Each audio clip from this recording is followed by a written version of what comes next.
Ya, hari ini kita akan coba melihat satu aplikasi namanya Smart Defrag. Kita buka aplikasi ini.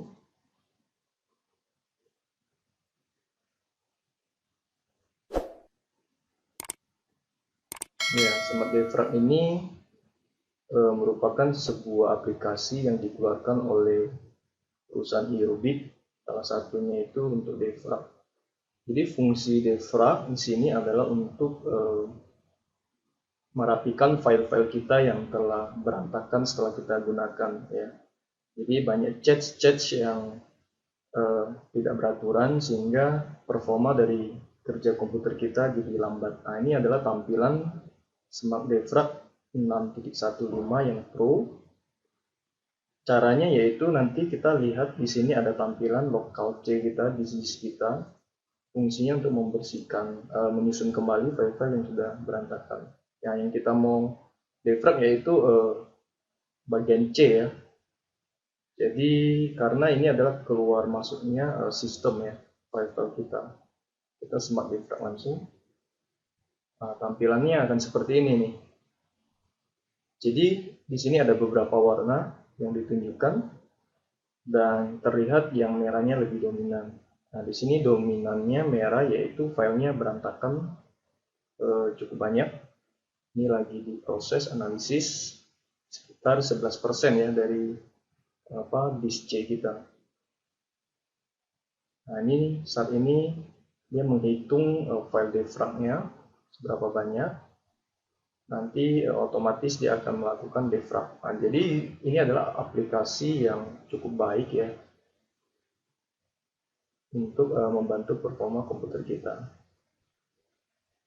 Kalau sudah selesai, nanti tampilannya akan menjadi hijau, ya, warnanya seperti yang bagian ini. Kalau dia warna seperti ini, yang abu-abu kehitaman, itu artinya file kita masih kosong. Jadi di hard disk kita bagian lokal C-nya masih kosong, ya. Nah, yang tergunakan, yang kepakai hanya seperti ini, ya, tampilannya. Ya, tunggu saja file yang akan di-defrag. Nanti setelah defrag, performa dari komputer kita itu akan lebih baik, ya, lebih cepat, terus lebih stabil, dan tidak mudah overhead karena kerjanya pun lebih ringan. Sebenarnya Windows 10, Windows yang lain 7, 8, dan 10 itu juga ada, ya, aplikasi defrag. Coba kita lihat, ya. Kita ketik aja defrag. Nah, ini punya Windows, ya. Bawaannya sebenarnya cara kerjanya sama, tapi karena aplikasi yang ditawarkan dari Smart Defrag secara kerja performanya lebih fokus, lebih cepat, ya. Dan untuk Windows juga tidak masalah kalau kita tidak memiliki Smart Defrag yang ini. Nah, ini terbaca kalau yang optimize drive-nya di sini ada C, local C, ada SSD, terus ada drive yang F sama G. Nah, di sini saya pernah melakukan defrag dari sini ada 10 hari yang lalu, ya. Kerjanya sama, ya. Fungsinya sama. Jadi sementara kita menggunakan aplikasi Eurobit, berarti ini tidak perlu kita aktifkan, kita tutup saja.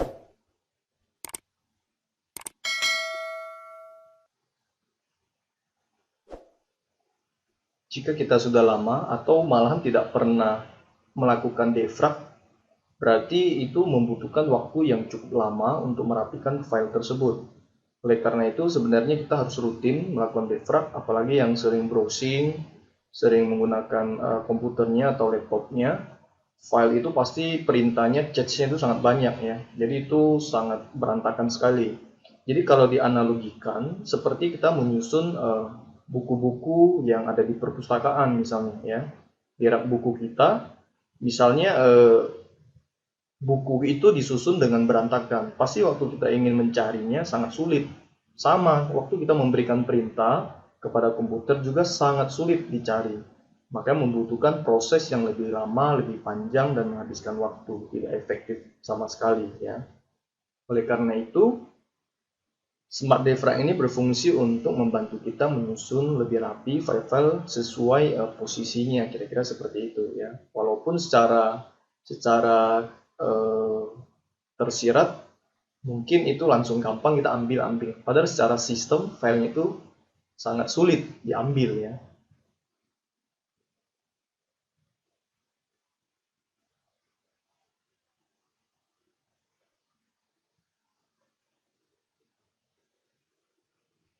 Jika teman-teman tidak memiliki aplikasi ini, nanti silakan dilihat di lampiran di bawah linknya, silakan di-download. Saya akan masukkan di dalam deskripsi.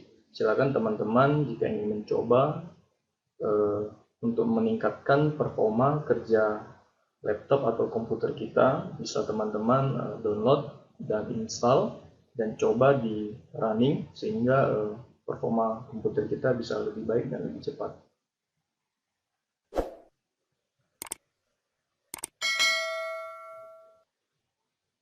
Untuk melakukan defrag ini kita membutuhkan waktu yang cukup lama ya, tergantung filenya seberapa lama sudah tidak pernah di defrag, seberapa filenya sangat berat untuk di defrag ya, karena file itu sudah terfragment ya.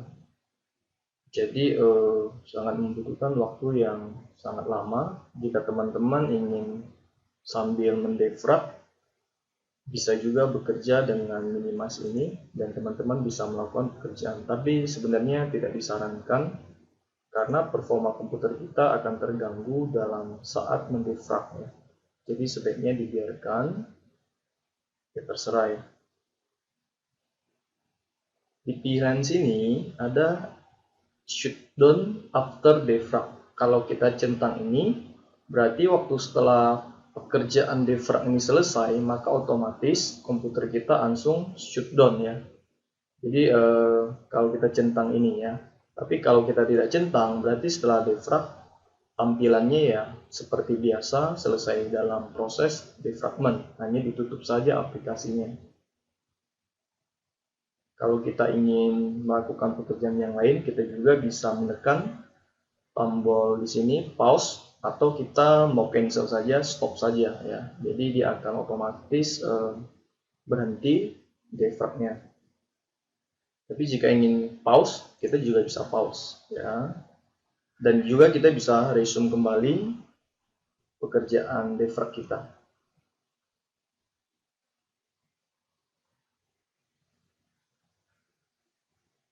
Jika teman-teman mengamati dengan detail, terlihat bahwa warna yang nampak di sini awalnya cukup banyak warna merah, file yang defragment ya. Jadi sekarang sudah di defrag ya menjadi warna hijau ya. Tampilannya menuju ke warna yang seperti ungu di sini ya.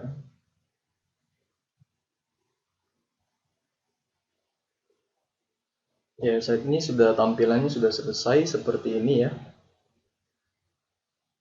Jadi hasil defragnya sudah oke dan sudah hijau. Sebenarnya kalau mau lebih maksimal kita bisa scan lagi sekali ya, tapi ini sudah cukup dan sudah lebih dari cukup lah ya. Kita tinggal tekan finish. Kalau mau scan lagi tinggal centang ini, atau mau lihat file disk yang lain, tapi biasanya ini C yang paling bermasalah ya. Jadi cukup sekali saja, kalau mau lanjut silakan simak. Itu yang dapat saya bagikan kepada teman-teman. Sampai ketemu di kesempatan video berikutnya untuk membahas hal-hal yang menyangkut teknologi. Terima kasih.